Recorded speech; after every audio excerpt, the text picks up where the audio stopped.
Well, day 2 of Bobcats training camp got underway this morning. Moses joined me on the desk, and he has more from the ice. You know what? We had a great pair of inter-squad games today, and we'll start off with Team Harvard taking on Team Gray, Nerman.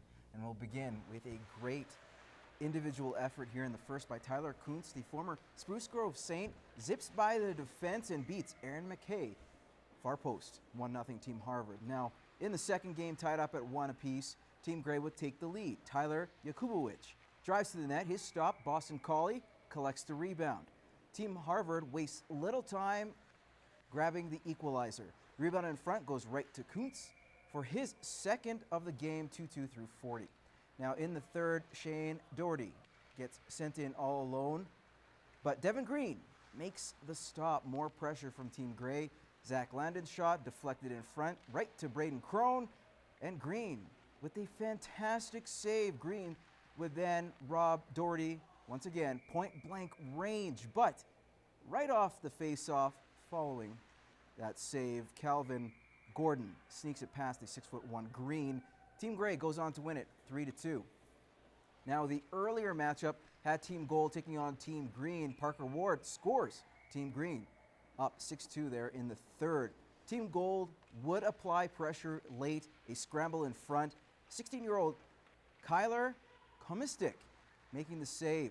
Gold does add another goal on a turnover. Jimmy Tick behind the net finds Matt Nielsen on the doorstep. His second attempt goes 6-3 at that point. That's how it would stand. Team Green picking up the victory.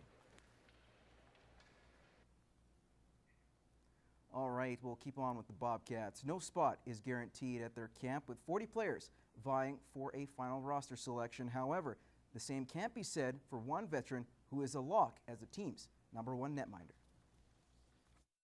How you practice is how you play, I feel. And if you're going hard in practice, the games are coming easy.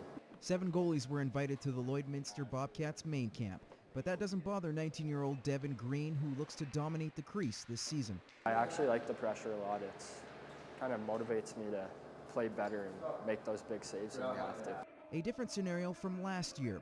The Calgary product was in Okotoks, and it was a challenge to get some ice time, so Green became expendable and was shipped to Lloydminster. Somewhat of a shock and a blessing. Definitely took a hit to my confidence, and when I first got here, I was kind of like, wow, like I got traded. But I got here, teammates supported me, coaching staff was really good bringing me in here, and just felt welcome to play for the Bobcats, and kind of drove me forward, and the season went well. A move that seems to have worked out for both sides.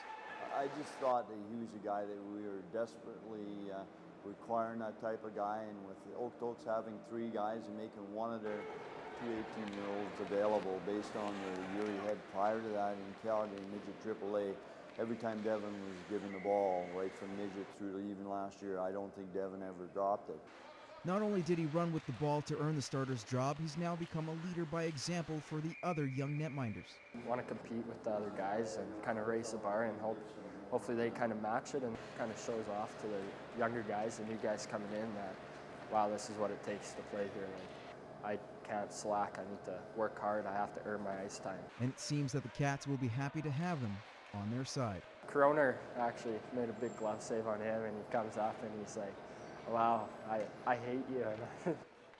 Main camp is over and the exhibition season has already begun for the Bonneville Pontiacs, and with 40 players still in camp, there's a lot of work ahead. But the coaching staff is impressed from what they've seen and have high hopes for a good, solid year. Clayton Brown has more in this report. The coming days will see a lot of Bonneville Pontiac hopefuls leaving dejected, as Rick Swan and his coaching staff have a lot of tough decisions ahead, but they wouldn't have it any other way. It's difficult, yes, but that makes it great for us as a coaching staff moving forward, because it gives us options, and as well as it allows us to ice a team the way we want in terms of the personnel that we're looking for. Tryouts have been extremely competitive once again this year, leaving everyone with high expectations for the upcoming season. The pace and the speed has really picked up this year, and we have a lot more guys that are challenging spots, and it pushes all the vets to make each other better, and yeah, it's good to have.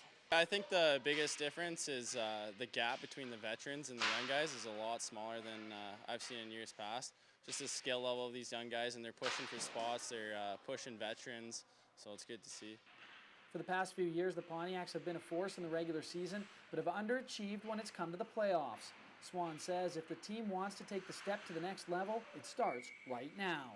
We believe that once we get through to that number that we're going to be a tremendously competitive team, but for us our focus has to be day to day and making sure we're making right decisions because of the depth that we've got in camp currently.